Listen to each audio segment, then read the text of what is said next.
Здравствуйте! В эфире информационная программа «Настоящее время Азия». В пражской студии я Динара Аргин. Сегодня в выпуске. Катастрофа у берегов Италии. Лодка с мигрантами перевернулась на глазах у итальянских спасателей. Выжили единицы. Мы приблизились к тонущей лодке так близко, насколько могли, чтобы спасти людей. Конечно, это были сильные эмоции. В Кыргызстане власти решили повторить Всемирные игры кочевников. Предприниматели утверждают, что деньги на грядущие мероприятия из них выбивают насильно. Это вопрос бюджета, поэтому с этим вопросом не факт, что надо обращаться к бизнесмену. На восток Украины вернулась война. Идут ожесточенные артиллерийские дуэли в районе Донецкой Авдеевки. Освобожденная из российской тюрьмы летчица Надежда Савченко заявляет тем временем о своих президентских амбициях. Українці, якщо вам треба, щоб я була президентом, добре, я буду президентом. Погромы от Парижа до Одессы. Во Франции протестующие бьют полицию, а на Украине полицейские громят и грабят вьетнамцев.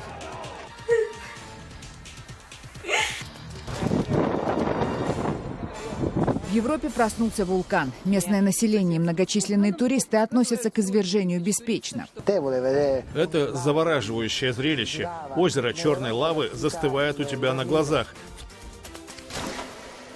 Трагедия в Средиземном море. Военно-морские силы Италии публикуют шокирующее видео кораблекрушения в проливе между Сицилией и Ливией. Судно, переполненное нелегальными мигрантами из арабских стран Северной Африки, перевернулось на глазах у итальянских военных моряков и спасателей. Военные заявляют о большом числе утонувших.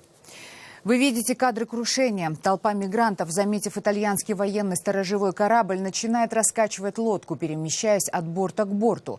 Трудно сказать, с какой целью это делается, но в результате лодка принимает опасный крен и переворачивается. А это, собственно, сам момент катастрофы. Почти все, кто находился на палубе, оказываются в воде. Они стараются изо всех сил отплыть подальше от лодки, чтобы не утонуть вместе с ней. Однако итальянские военные заявляют, что большинство из тех, кто находился на этом судне, все-таки были утянуты на дно. С итальянского сторожевого военного корабля были отправлены несколько десятков плотов для спасения, однако вытащить живыми удалось далеко не всех. Капитан военного корабля говорит о том, что он и его команда испытали сильнейшее эмоциональное потрясение, когда пытались спасти тонущих. Когда я увидел, как лодка переворачивается, нам нужно было реагировать быстро. Я среагировал, отдавал приказы. Мы приблизились к тонущей лодке так близко, насколько могли, чтобы спасти людей. Конечно, это были сильные эмоции, но иногда вам нужно управлять своими эмоциями и принимать решения. За последние несколько дней это далеко не первый случай трагических происшествий в Средиземном море. После того, как страны Евросоюза и Турция практически перекрыли нелегальные морские маршруты из Сирии в Грецию, беженцы устремились в Европу через Северную Африку. Перегруженные суда с мигрантами переворачиваются регулярно. Пограничные службы Италии заявляют, что за минувшую неделю им удалось спасти больше 3000 человек. В основном все они были доставлены в порты Сицилии. Точное число погибших установить невозможно. Многие люди гибнут в переполненных трюмах кораблей и лодок, прежде чем спасатели успевают прийти к ним на помощь. Власти Кыргызстана решили повторить успех Всемирных игр кочевников, которые прошли в республике 2 года назад. Это аналог Олимпийских, Азиатских или Паралимпийских игр. В них должны принять участие представители 18 стран, и мероприятие в этом году обещают провести с большим размахом. Однако денег на проведение игр в бюджете нет. Бизнесмены говорят о том, что их насильно обязывают оплачивать грядущие игры. Джибек Бигалиева продолжит. Так воодушевленно главу государства, пожалуй, никогда не приветствовали ни до, ни после игр кочевников. Состязания, прошедшие под патронажем президента, тогда многие кыргызстанцы действительно поддержали. С тех пор прошло 2 года. Успех проекта в администрации президента решили повторить. Поскольку им обойдется мероприятие в условиях кризиса, еще непонятно, но даже в прошлый раз на проведение игр кочевников потратили около $3 миллионов. Торжество на этот раз будет еще зрелищнее, говорят власти. Еще задолго до него на центральной площади установили специальные часы. Они будут отсчитывать время, оставшееся до начала соревнований. Это 100 дней, 7 часов и 33 минуты. Еще меньше времени на то, чтобы собрать средства на их проведение у организаторов. По привлечению именно спонсорских средств у нас определенная группа работает, то есть это фандрайзеры. И мы с ними заключаем контракты, то есть взаимовыгодные контракты. Есть очень много компаний, которые заинтересованы в этом проекте, то есть они с удовольствием откликаются на наши просьбы. Айтурган на Всемирных играх кочевников будет представлять сборную по Тогуз-Корголу. Его еще по-другому называют алгеброй Чебанов. Состязаться в логической игре она будет со спортсменами из Монголии, России и Казахстана. Это большая честь организовывать такое мероприятие у нас в Кыргызстане. Я надеюсь, оно пройдет на самом высоком уровне. На прошлые игры кочевников девушка не попала, но она уже знает, что все расходы по ее размещению и питанию берут на себя организаторы. На это предусмотрены деньги из государственного бюджета. На эти же средства построят этногородок на берегу Иссык-Куля, где пройдет мероприятие. Еще часть денег должны выделить меценаты. Деньги у крупных компаний в аппарате президента начали просить еще в начале года. Вот такие письма в феврале получили все крупные коммерческие банки. Однако признаваться в этом бизнесмены боятся. Чего вы добиваетесь? Это же очень плохо. Вы их подставляете. Мы должны им помочь, а не подставлять их. Нет, ты скажи, чтобы завтра тебя в список включили и добивали тебя. По словам Умиталиева, его в такие списки пока не добавляли. Все потому, что еще не приходили просить. Если придут, говорит, он подумает. Это вопрос не бизнеса, это вопрос права, это вопрос гражданственности, это вопрос бюджета. Поэтому с этим вопросом не факт, что надо обращаться к бизнесмену. И вообще бизнесмена вставить в неловкое положение, это я рискую, потому что ты меня вчера надавливаешь на какие-то больные точки и так далее. Но при этом идея проведения Всемирных игр кочевников бизнесмену нравится. Вот только выбивать деньги, по его словам, так нельзя. Практика по привлечению спонсоров на такие проекты есть во многих странах. Но в обмен на деньги власти, по его мнению, должны предложить конкретный пакет равноценных услуг. Это должен быть рыночно ориентированный разговор, а не разговор с позиции силы. В секретариате игр кочевников рассказывают, что каждой компании предлагается индивидуальный договор. Однако записываться в спонсоры бизнес-структуры почему-то не спешат. Возможно, потому что в прошлый раз мероприятие завершилось большим скандалом. Подрядчиков обвинили в завышении стоимости строительства объектов, а самих организаторов в нецелевом использовании средств. Жибек Бегалиева, Азат Антымаков. Настоящее время. Бишкек, Кыргызстан. Президент Казахстана Нурсултан Назарбаев на своем опыте поучил одного из самых известных в мире миллиардеров Джека Ма, как успешно и правильно вести дела. Он сравнил результаты деятельности бизнесмена и свои достижения за последние 17 лет. Их встреча состоялась в Астане на 9-м экономическом форуме, где Назарбаев также пообещал своим гражданам счастливую жизнь через 20 лет. Господин Джек Ма говорил, что он за 17 лет великолепную, чудесную историю развития Алибаба. Я хочу сказать, что я за 17 лет с нуля построил эту столицу, которую вы видите. И я думаю, что через пару десятков лет Казахстан станет более процветающим государством. В 50 году войдет в число 30 государств развитых мира, это ОСР. И в этой стране будут жить люди, которые довольны своей жизнью.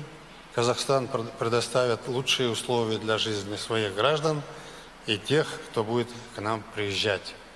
Очередную годовщину агентства по контролю за наркотиками Таджикистана полицейские страны отметили сжиганием одной из крупнейших партий героина и других психотропных препаратов. Наркотики сжигают в специальной печи, температура горения в которой достигает 1500 градусов. Также сотрудники агентства поделились подробностями своей работы. У нас на связи наш корреспондент Анушервон Арипов.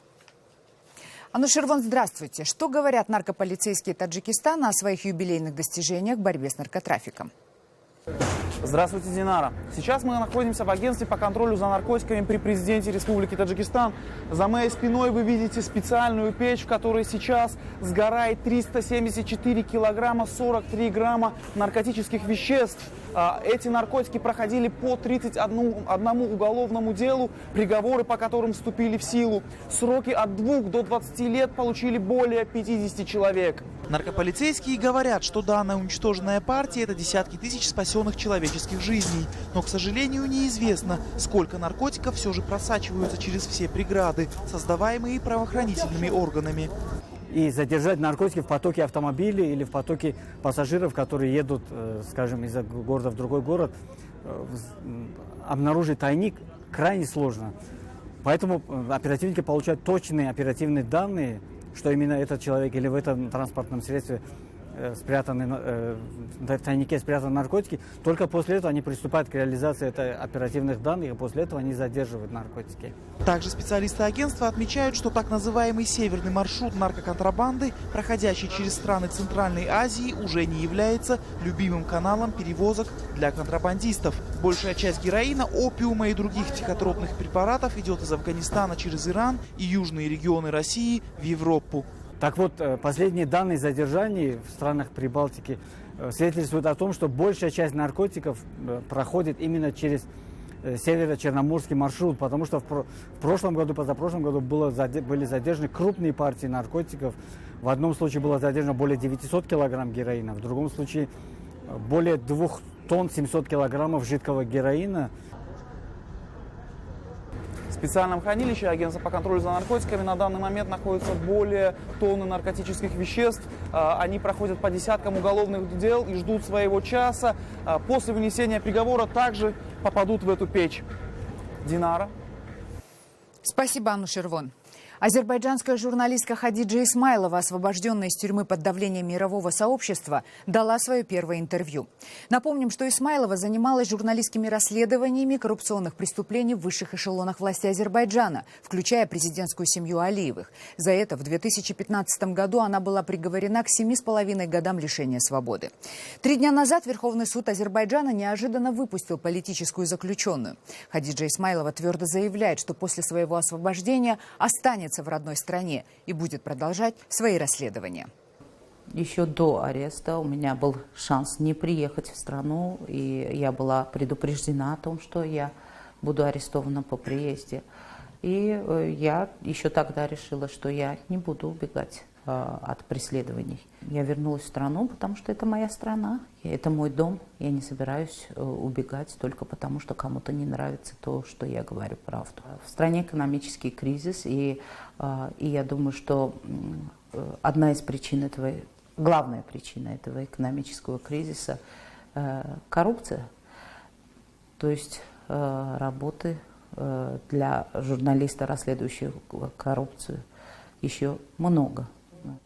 Правительство дает каждый день пищу для размышлений. Например, одно из расследований по поводу золотых приисков в Азербайджане, разрабатываемых компаниями, принадлежащими дочерям президента. Вот как раз в день моего ареста, освобождения, стало известно, что государство собирается выкупить эти самые прииски у дочерей президента. Выходит, что дочери президента, когда-то получившие за бесплатно шанс разрабатывать золотые месторождения, сейчас могут их выгодно продать обратно государству. Далее в программе. На восток Украины вернулась война. Идут ожесточенные артиллерийские дуэли в районе Донецкой Авдеевки. Освобожденная из российской тюрьмы летчица Надежда Савченко заявляет тем временем о своих президентских амбициях. Українці, якщо вам треба, щоб я була президентом, добре, я буду президентом. Погромы от Парижа до Одессы. Во Франции протестующие бьют полицию, а на Украине полицейские громят и грабят вьетнамцев.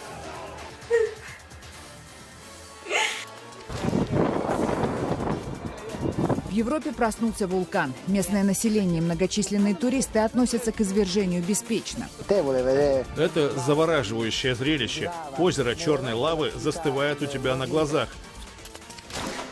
Украинская военная летчица Надежда Савченко, которая 3 дня назад была освобождена из российской тюрьмы и к которой сейчас прикована без преувеличения внимания всего мира, без паузы на отдых с головой окунулась в политическую жизнь своей страны и, похоже, имеет серьезные амбиции. На пресс-конференции в Киеве она, в частности, заявила, что готова стать президентом Украины. Українці, якщо вам треба, щоб я була президентом, добре, я буду президентом. Украинцы, если вам нужно, чтобы я была президентом, хорошо, я буду президентом. Я просто еще не совсем верю, что люди научились голосовать не за гречку. Я люблю летать, но если нужно, я пройду и этот путь. Да, я пойду в Раду, это будет мой первый рабочий день там, а то 2 года уже прогулы ставят. Сниму себя с трибуны, повешу другой плакат. Волю всем тем, кто там еще сидит. Я ради того, чтобы вырвать каждого нашего, готова говорить самим чертом, если это поможет. Говорят, не нужно идти на контакт с сепаратистами. Я так не считаю. Я буду идти на контакт со всеми. Также Савченко образно высказалась о борьбе некоторых политиков за ее освобождение. На Украине ее высказывания уже оценили как критику в адрес действующих властей, которые затягивали переговоры. Є один анекдот, от не знаю, тільки розказати вам його чи не розказати. Есть один анекдот, не знаю, рассказать вам его или нет. Ну хорошо, он достаточно жизненный. Летел воробей зимой, летел, замерз, упал, а упал в теплую коровью лепешку. Отогрелся, начал чирикать. Пришла лиса, взяла и съела его. Так вот, не всяк тот враг, что на тебя нагадил, не всяк тот друг, что тебя из кучи вытянул. А мораль басни такова: попал в дерьмо, сиди и не чирикай. Попав в дерьмо, сиди и не чирикай. Тем временем на восток Украины, похоже, вновь вернулась большая война. Военные госпитали заполнены, счет раненых идет на десятки. Об убитых пока точной информации нет. В Донбассе огонь ведется по всей линии соприкосновения. Самой горячей точкой остается город в центральной части Донецкой области Авдеевка. Оттуда вернулась наш корреспондент Ольга Калиниченко. Обстрелы не прекращаются уже 3-й день. Звуки выстрелов не стихают 24 часа в сутки. Боевики пытаются выбить ВСУ из Авдеевки. Днем больше слышны автоматные очереди и гранатометы, ночью САУ и минометы. Огонь ведется со стороны оккупированного «Спартака». Лупят с тяжелой артиллерии, прилетают, через нас перелеты идут. У нас сегодня лягло тоже, 80-ка прилетела, дерево только что снесло. Много пострадавших. Вчера, позавчера, человек 20 раненых уже точно было. Среди них и Сергей. У него осколочное ранение от 120-й мины. Я как раз и шел чайник ставить, когда до нас залетела 120-ка. Начало шуму в голове быть. Все там, темно, пыль было. Я так и ничего толком и не понял. Сергею повезло, он остался жив. Осколок зацепил только плечо. Его быстро доставили в военный госпиталь в Красноармейск.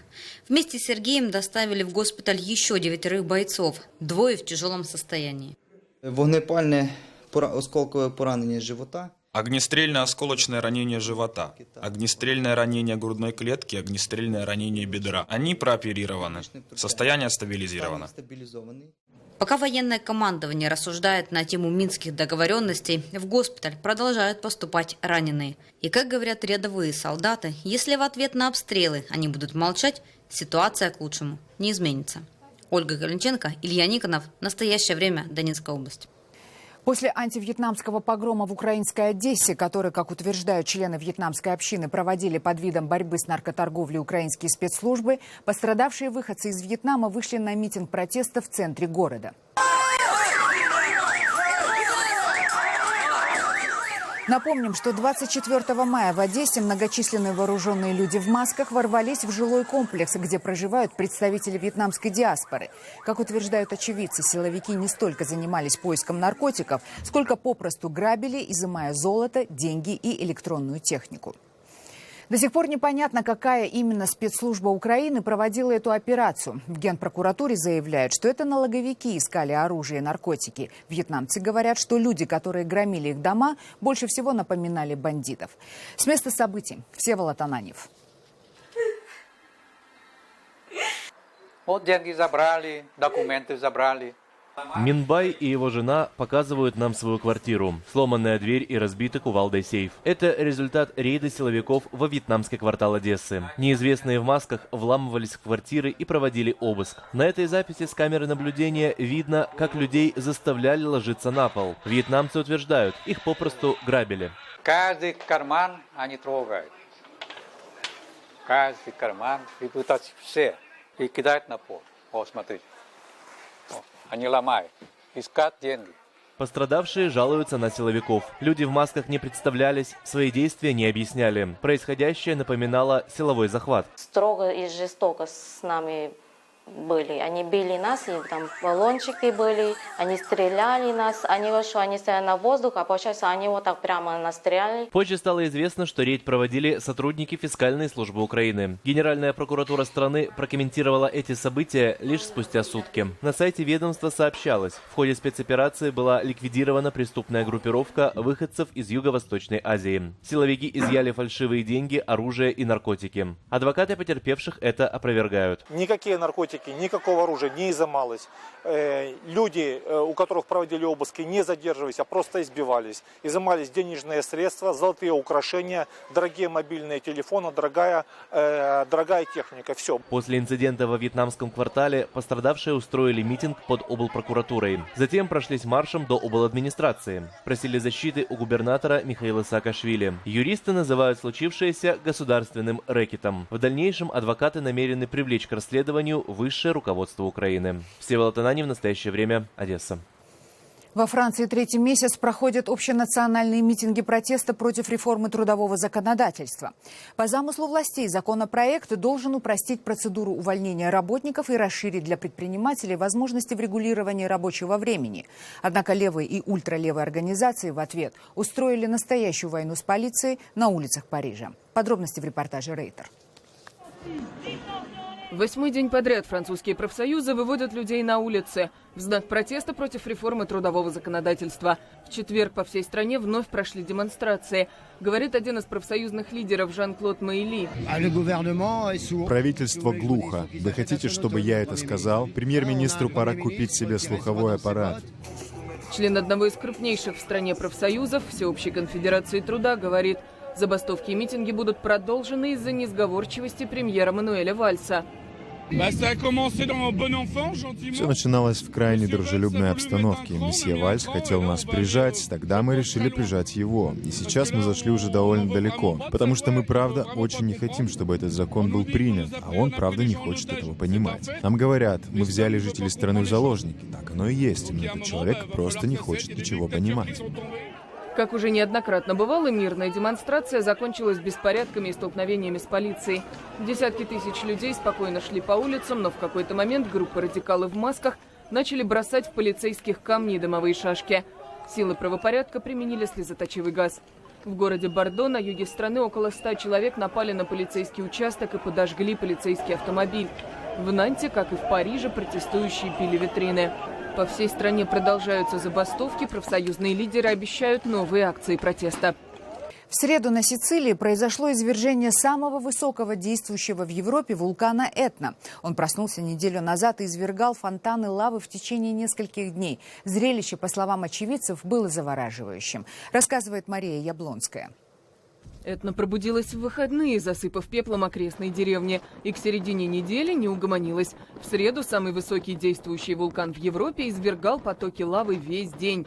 Если в субботу гора выбрасывала пепел, то теперь устроила более красочное представление. Из центрального кратера в небо вырывались фонтаны лавы, рассказывает гид Пьетро Ла Роза. Это завораживающее зрелище. Озеро черной лавы застывает у тебя на глазах, в то время как вулкан продолжает извергаться, и активность его только растет. Каждый год на Сицилию приезжают сотни тысяч туристов, чтобы посмотреть на Этну. Но лишь немногим удается увидеть извержение. Мэри туристки из Соединенных Штатов повезло.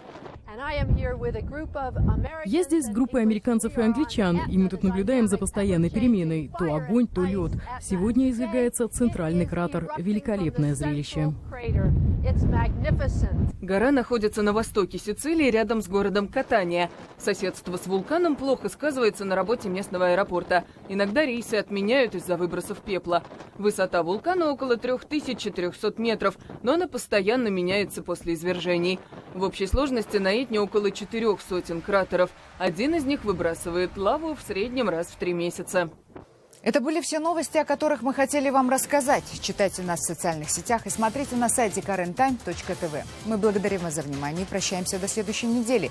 Всего доброго.